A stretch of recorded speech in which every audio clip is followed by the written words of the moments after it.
കണ്ടുവന്ന കുട്ടികളോട് ഒരു study challenge എന്ന് പറഞ്ഞ് നീണ്ട ലിസ്റ്റ് തരാനല്ല ഞാൻ ഈ വീഡിയോ ചെയ്യുന്നത്. അങ്ങനെ ഒരു ലിസ്റ്റ് ഞാൻ തരാനും പോകുന്നില്ല.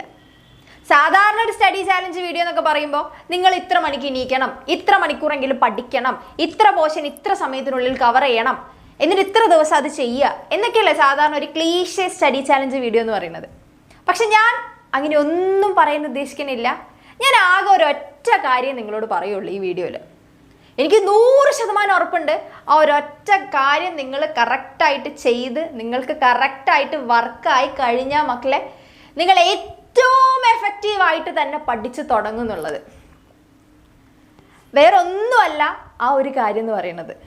നിങ്ങൾ പഠിക്കാൻ വേണ്ടിയിട്ട് ഇരിക്കാനാണ് പഠിക്കേണ്ടത്.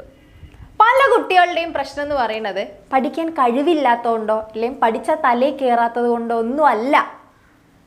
നിങ്ങൾക്ക് നിങ്ങളുടെ 100% കൊടുത്തുകൊണ്ട് പഠിക്കാൻ വേണ്ടി ഇരിക്കാൻ പറ്റുന്നില്ല. പലപ്പോഴും കേൾക്കുമ്പോൾ നിങ്ങൾക്ക് ചിലപ്പോൾ ഇതെന്താ മിസ് ഇങ്ങനെ ഒരു കാര്യം പറയണേ, പഠിക്കാൻ വേണ്ടി എല്ലാവരും ഇരിക്കണല്ലേ. പക്ഷെ നിങ്ങളൊന്ന് ചിന്തിച്ച് നോക്ക്, സാധാരണ നിങ്ങൾ എന്താ ചെയ്യാറ്? പഠിക്കാൻ വേണ്ടി ബുക്ക് എടുത്ത് പോകും. പ്രത്യേകിച്ച് സ്കൂളൊക്കെ തുറന്ന സമയമാണെങ്കിൽ ഭയങ്കര എനർജി ആയിരിക്കും. കാരണം നമ്മൾ പുതിയ റെസൊല്യൂഷൻസ് ഒക്കെ എടുത്തിട്ടുണ്ടാവില്ലേ, ഈ വർഷം നന്നായി പഠിക്കുന്നൊക്കെ. എന്നിട്ട് പഠിക്കാൻ വേണ്ടി ഇരിക്കാൻ തുടങ്ങും അങ്ങോട്ട്. ആദ്യത്തെ 1-2 മണിക്കൂർ അല്ലെങ്കിൽ ആദ്യത്തെ ഒരു അരമണിക്കൂറൊക്കെ ഭയങ്കര ആക്റ്റീവായിട്ട് പഠിക്കും. പക്ഷെ കുറച്ച് കഴിയുമ്പോൾ എന്ത് സംഭവിക്കും? നിങ്ങളുടെ ബാറ്ററി കുറച്ച് ലോ ആയി പിന്നെ അത്ര ആക്റ്റീവായിട്ട് പഠിക്കില്ല. പഠിക്കുന്ന സമയത്ത് മൈൻഡ് വേറെ എവിടെയോ പോകും. അപ്പോൾ നിങ്ങൾ അതിൻ്റെ കൂടെ തന്നെ സഞ്ചരിക്കും. ചിലപ്പോൾ കുറച്ച് നേരം ഫോണൊക്കെ കയ്യിലുണ്ടെങ്കിൽ ഫോണൊന്ന് എടുത്ത് നോക്കും, അല്ലെ വേറെ എന്തെങ്കിലും നോക്കും. ഇപ്പം എത്ര ഇത് പഠിച്ചില്ലേ, ഇനി ഇത് വേണ്ട, ഇനി വേറെ സബ്ജക്റ്റ് എടുക്കണം, അത് മടക്കി വെക്കും. അങ്ങനെ നിങ്ങൾ ഫുൾ ഡിസ്ട്രാക്റ്റഡ് ആയിട്ട് എന്തൊക്കെയോ ചെയ്യും. പക്ഷെ മണിക്കൂറുകളോളം ബുക്കുമായിട്ട് ഇരിക്കുന്നുണ്ട് എന്ന് വേണമെങ്കിൽ പറയാം, അല്ലേ പഠിച്ചെന്ന് വേണമെങ്കിൽ പറയാം.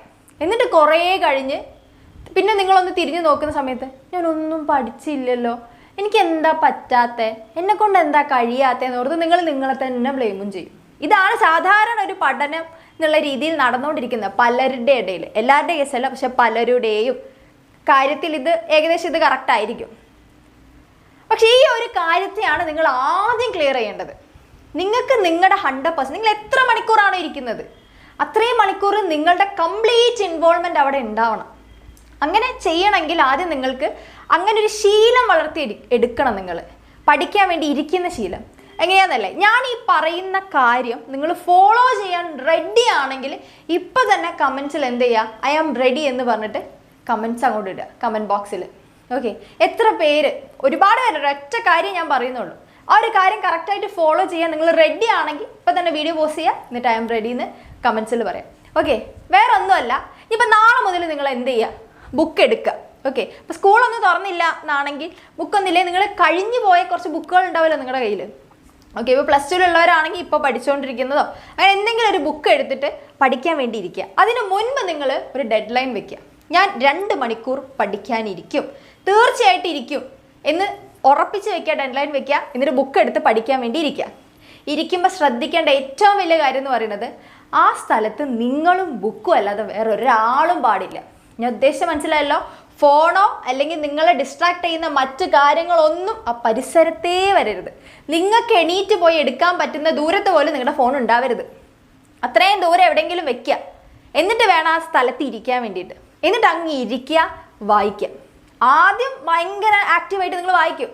പക്ഷെ മെല്ലെ മെല്ലെ നിങ്ങളുടെ എനർജിയൊക്കെ പോയി നിങ്ങൾ ആർക്കോ വേണ്ടി വായിക്കുന്ന പോലെ ഇരിക്കും.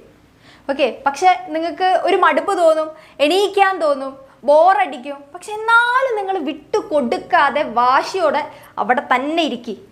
എന്നിട്ട് വീണ്ടും വായിക്കി. തലയിൽ കയറുന്നുണ്ടോയെന്നൊന്നും ചിന്തിക്കേണ്ട, പക്ഷെ വായിച്ചുകൊണ്ടേ ഇരിക്കും. എന്നിട്ട് നാളെ ഇതന്നെ ചെയ്, മറ്റന്നാളും അതന്നെ ചെയ്, അതിൻ്റെ പിറ്റേന്നും അതന്നെ ചെയ്. അങ്ങനെ 25 ദിവസം നിങ്ങളിതൊന്ന് ചെയ്ത് നോക്ക്. നിങ്ങൾക്ക് തന്നെ മാറ്റം കാണാൻ വേണ്ടി പറ്റും. നിങ്ങൾ ഫസ്റ്റ് ഡേ ഇരുന്നപ്പോൾ നിങ്ങൾ വായിച്ച സമയത്ത് വെറും 5% നിങ്ങൾ തലയിൽ കയറിയിട്ടുണ്ടാവുള്ളൂ. പക്ഷെ പോകെ 5 എന്നുള്ളത് 15 ആവും, 25 ആവും, 45 ആവും, 85%, 95%, 100% നിങ്ങളുടെ തലയിലേക്ക് കയറുന്ന രീതിയിൽ നിങ്ങൾക്ക് ഗ്രാസ്പ് ചെയ്യാൻ പറ്റുന്ന ലെവലിലേക്ക് നിങ്ങളുടെ മൈൻഡ് മാറും. ഇതൊരു സൈക്കോളജിയാണ്. ഇത് മിസ് വെറുതെ പറഞ്ഞല്ല, ഇതൊരു സൈക്കോളജിക്കലായിട്ട് പ്രൂവ് ആയിട്ടുള്ള കാര്യമാണ്. ഇങ്ങനെ ഒരു കാര്യം ചെയ്തു കഴിഞ്ഞാൽ എഫക്റ്റീവായിട്ട് പഠിക്കാൻ പറ്റുന്നുള്ളത്. അപ്പോൾ ഈ ഒരു കാര്യം ഇപ്പോൾ പറയാനുള്ള കാര്യം എന്താണെന്നറിയോ? നിങ്ങളുടെ സ്കൂൾ തുറക്കാൻ പോകുന്നേ ഉള്ളൂ. നിങ്ങളുടെ മുന്നിൽ ഇനിയും സമയങ്ങളുണ്ട്. അപ്പം അതിനു മുൻപ് നിങ്ങൾ ഇങ്ങനെ ഒരു ഹാബിറ്റ് ഉണ്ടാക്കി എടുത്തു കഴിഞ്ഞാൽ നിങ്ങൾക്ക് ഈസി ആയിട്ട് നിങ്ങളുടെ ഈ വരാനിരിക്കുന്ന അക്കാഡമിക് ഇയർ അതിഗംഭീരമായിട്ട് തന്നെ എഴുതാൻ പറ്റും. ഇത് മിസ്സിൻ്റെ പ്രോമിസ് ആണ്, വെറുതെ പറയല്ല.